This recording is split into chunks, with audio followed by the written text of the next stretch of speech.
প্রতি আন্তরিক কৃতজ্ঞতা। ক্যারিয়ারের 16 কলা পূরণের দিন বিরাট কোহলির।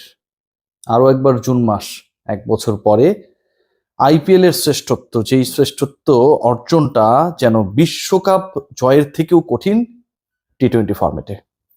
বিরাট কোহলি ওয়ানডে বিশ্বকাপ জিতেছেন তার ক্যারিয়ারের একদম শুরুতে। সচিন টেন্ডুলকার যখন তার শেষ বিশ্বকাপটা খেললেন, বিরাট কোহলির শুরুটা সেখান থেকে। সেই কোহলি এরপর সময় গড়িয়েছে, চ্যাম্পিয়ন্স ট্রফি জিতেছেন, টি-20 বিশ্বকাপ জিতেছেন। আইপিএল নিয়ে কোহলির আক্ষেপ যেন কখনো শেষ হয় না। আরসিবি কোহলি এক মুদ্রার এপিট আর ওপিট। Chris Gayle, AB de Villiers, de Kock, Kohli, কে খেলে না আরসিবির হয়ে? তারপরেও এই দলটা ভালো খেলে, ব্যাটেল করে, বাজেভাবে পয়েন্ট টেবিলে তলানিতে থেকে আসর শেষ করে, ফাইনালে উঠে পরাজিত হয়, কিন্তু ইতিহাস লেখা হয় না সেই বিরাট কোহলির দল, সেই আনুষ্কা শর্মার দল, প্রীতি জিন্তার দলকে, পাঞ্জাব কিংসকে, রয়্যাল চ্যালেঞ্জার্স বেঙ্গালুরু হারিয়ে আইপিএল শ্রেষ্ঠত্ব অর্জন করলো জুন মাসে। জুন মাসটা যেন কোহলির জন্য অনেকটা পয়া। আর ফাইনাল মানে শুরুতে আক্ষেপ যে এই ম্যাচটা যদি দল হেরে যায়, সেটা হতে পারে টিম ইন্ডিয়া, সেটা হতে পারে রয়্যাল চ্যালেঞ্জার্স বেঙ্গালুরু। ভিলেনের কাট করায় কোহলি থাকবেন। কেন এই কথা বলছি, কেন এই আলোচনা? খেয়াল করে দেখবেন যে গত বছরে 2024-এর 29 জুন ব্রিজটাউনে মুখোমুখি সাউথ আফ্রিকা ইন্ডিয়া টি-20 বিশ্বকাপের ফাইনাল। সেই ম্যাচে 59 বলে 70+ ইনিংস বিরাট কোহলির। ভারত যে স্কোরটা করতে পারতো বা পেতে পারতো, 200 ছুতে পারতো, এই যে আলোচনা, 128 স্ট্রাইক রেটে কোহলির দলীয় ব্যক্তিগত সর্বোচ্চ সেই ইনিংসটা যেন সেই আশঙ্কায় তৈরি করেছিল যে ভারত যদি পরাজিত হয়, কিছু রান শর্টস, সেটার রেসপন্সিবিলিটি পুরোপুরি ওই কিং কোহলির। তাই মনে হচ্ছিল শেষ পর্যন্ত 7 রানের জয়। 29 জুন ভারতের হয়ে প্রথমবারের মতো বিরাট কোহলি অ্যানাউন্স করলেন কোন একটা পার্টিকুলার ফরম্যাটের রিটায়ারমেন্ট। টি-20 বিশ্বকাপ জিতলো ভারত, এবার আইপিএল এর পালা। সেই আইপিএল যখন এলো, তখন কোহলি জিততে পারবেন কি পারবেন না, শেষ ওভারে নাটকীয়তা, বেদম পেটানো, লাস্ট ওভারে 29 রান লাগবে, কোহলির বেঙ্গালুরু সেটাকে ডিফেন্ড করতে পারবেন কি পারবেন না, এই অনিশ্চয়তা যখন, ঠিক তখন সবকিছুই যেন কোহলির পক্ষে। কারণ ওই ভারত পাকিস্তান যুদ্ধই যেন হয়েছে, আইপিএল এর ফাইনালটা যেন মের শেষে না হয়ে, 25শে মে না হয়ে জুনে চলে যায়। জুন মানেই তো কোহলির শিরোপা জেতা, জুন মানেই কোহলির বিশ্বকাপ জেতা অথবা আইপিএল জেতা। সেই কোহলি জুনের 4 তারিখে, গেল বছরের জুনের 29 যেন ফিরে এলো 4 জুন 2025-এ আইপিএল এর শ্রেষ্ঠত্ব অর্জন করলেন। খেয়াল করে দেখবেন যে কত ক্লাইম্যাক্স একটা ম্যাচের মধ্যে। এবারও কোহলি ব্যাট করেছেন, দলীয় সর্বোচ্চ রান করেছেন 43, খেলেছেন যত বল স্ট্রাইক রেটে কনভার্ট করলে দাঁড়ায় 122, মানে 122 স্ট্রাইক রেটে ব্যাট করা। টপ 7 ব্যাটারের মধ্যে সর্বনিম্ন স্ট্রাইক রেটে ব্যাটার কোহলি। সেই বিশ্বকাপে কোহলি 128 স্ট্রাইক রেটে ব্যাট করে যেমন অনেকটা টেনশন তৈরি করেছিলেন যে পরাজিত হলে এই ফাইনাল হারের দায়টা কোহলির একার, আইপিএল এর এই ফাইনালটাও তিনি 122 স্ট্রাইক রেটে ব্যাট করে সেই সংখ্যায় জাগিয়েছিলেন।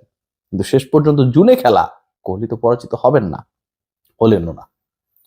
ওই ম্যাচে খেয়াল করে দেখবেন হার্দিক পান্ডিয়া অসাধারণ খেলেছিলেন। 3 ওভার 20 রান, 3 উইকেট, পুরো ম্যাচের মোড় ঘুরাতে ক্রোনালের ভাই দারুণ এক অবদান রেখেছিলেন। মনে আছে? হার্দিক পান্ডিয়া এখানটায় নেই, মুম্বাই ইন্ডিয়ান্স অনেক আগে আউট হয়ে গেছে, রয়েছেন ক্রোনাল, বিরাট কোহলির দলের ক্রিকেটার। সেই তিনি দেখিয়ে দিলেন 4 ওভার 17 রান, 2 উইকেট, পুরো ম্যাচের মোড় ঘুরিয়ে দিলেন। জশ ইংলিশ যখন পেটাচ্ছিলেন 1-4-এর বিপরীতে 4টা ছক্কা মেরে 39 রানের সেই পার্টিকুলার ইনিংসটা যখন ভীতি জাগাচ্ছিল যে রয়্যাল চ্যালেঞ্জার্স বেঙ্গালুরু পারবে না চ্যালেঞ্জ নিতে প্রীতি জিন্তার পাঞ্জাব কিংসের, ঠিক তখন ক্রোনালের স্ট্রাইক। পুরো ম্যাচের সিনারিও এমন এক পর্যায়ে চলে গিয়েছিল, শেষ 6 ওভারে দলটার প্রয়োজন 85 রান, শেষ 4 ওভারে 55 রান বিরাট কোহলির দলকে হারানোর জন্য প্রীতির দলের প্রয়োজন। 4 থেকে 6, এই যে মাঝের 2 ওভারে পাঞ্জাব তুলল 30।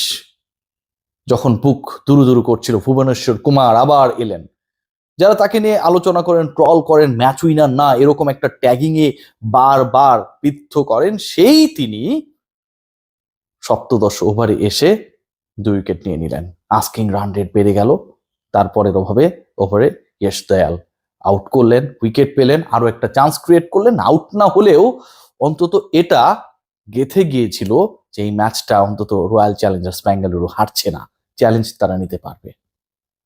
হার্দিক জিতিয়েছিলেন ভারতকে, এবং সেই জয়ে বিরাট কোহলির টি-20 বিশ্বকাপ জয়ে, জীবনের শেষ ইন্টারন্যাশনাল টি-20 ম্যাচ জয়ে অবিস্মরণীয় রোল ছিল। ক্রুনাল কোহলিকে জেতালেন বেঙ্গালুরুর হয়ে আইপিএল পেল প্রথমবারের মতো নতুন আরেকটা দলকে, যারা চ্যাম্পিয়ন হলো। যদি প্রীতির দলও জিততো সেটাও হতো, না জিতলেও হয়েছে বেঙ্গালুরু। এই ম্যাচে সবচেয়ে ইন্টারেস্টিং পার্ট যেটা খেয়াল করে দেখবেন, এই ম্যাচে সবচেয়ে ইন্টারেস্টিং পার্ট, এর আগে যখন প্রীতি জিন্তার দল ফাইনালে খেলেছিল তার প্রতিপক্ষ ছিল কেকেআর। সবশেষ যে ফাইনালটাই খেলেছিল এখন থেকে প্রায় 1 যুগ আগে, সেই পার্টিকুলার ফাইনালে কেকেআর এর বিপক্ষে, শাহরুখ খানের বিপক্ষে প্রীতি জিন্তার লড়াই শেষ পর্যন্ত বীর প্রতাপ সিং জারা হায়াত খানকে হারিয়ে দেন। এবারও প্রীতি জিন্তার দল এমন একটা দলের মুখোমুখি যেখানটায় ও না থেকে আছেন আরো একজন বলিউড সুপারস্টার অনুষ্কা শর্মা।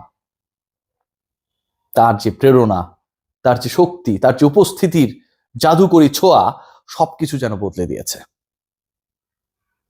যে ফাইনাল নিয়ে এত আলোচনা, যে ফাইনাল হওয়ার কথা ছিল ইডেন গার্ডেন্সে, যেই ফাইনাল শেষ পর্যন্ত ভারত পাকিস্তান যুদ্ধ এবং সেটা পলিটিক্যাল কারণে আহমেদাবাদে নিয়ে যাওয়া হয়েছে, এরকম অনেক আলোচনা, এই মাঠে রান কত হবে সেটা নিয়ে অনেক আলোচনা সমালোচনা, সেই পার্টিকুলার ম্যাচেই আমরা দেখলাম যে মোটামুটি আইপিএল এর চ্যালেঞ্জিং স্কোরটাই হয়েছে। হয়তো কম হয়েছে, হয়তো এই রানটা 200 ক্রস করতে পারতো, হয়তো বিরাট কোহলির ইনিংসটা আরো সমৃদ্ধ হতে পারতো, হয়তো এখানটায় আমরা আরো অনেক বিধ্বংসী ইনিংস দেখতে পারতাম, অন্যান্য ম্যাচের মতো দেখা যায়নি। কিন্তু এন্ড অফ দ্য ডে পুরো ম্যাচের মাহাত্ম্য ওই একটা ক্যারেক্টারে আবদ্ধ হয়ে থাকে। বিরাট কোহলি, তিনি আইপিএল এর শিরোপা জিতেছেন। রয়্যাল চ্যালেঞ্জার্স বেঙ্গালুরু তারা আইপিএল জিতেছে। আইপিএল এই এডিশনে এসে নতুন একটা চ্যাম্পিয়ন দল পেয়েছে। যে কাজটা ক্রিস গেইল করতে পারেননি বেঙ্গালুরুর জন্য, যেই কাজ করতে পারেননি এবি ডিভিলিয়ার্স, কুইন্টন ডি ককের মতো মেগা স্টাররা, সেই কাজ কোহলি করে দেখিয়েছেন। তার মোটামুটি ওই নামের ভারে নুজ্জ কোনো দল না, নামের ভারে এভারেজ একটা দলকে দিয়েই অসাধারণ জয়, অসাধারণ আরো একটা জুন বিরাট কোহলির। এই কোহলি অন্তত এই আইপিএল শিরোপা জয়ের পর এটা বলতেই পারেন, end of the day international trophy জয়ের থেকেও ঘরোয়া টি-20 টুর্নামেন্ট, বিশ্বের সবচেয়ে জাঁকজমকপূর্ণ টি-20 টুর্নামেন্ট আইপিএল জয়টা আসলেই কঠিন। যে জয়, যে ম্যাচ জিততে গিয়ে একটা সময় তার মনে হয়েছিল 1 বছর আগের সেই জুনের স্মৃতি, আমি কি ভিলেন হয়ে যাব নাকি জয়ীর বেশে মাঠ ত্যাগ করবো। ডেফিনেটলি বিরাট যেদিন ফাইনালে স্লো খেলেন, 120, 22, 28 স্ট্রাইক রেটে ব্যাট করেন, সেদিন তার দল জেতে। অন্তত আরো একবার সেটাই প্রমাণিত হলো 2024-এর জুনের পর 2025-এর জুনে। সবাই ভালো থাকবেন।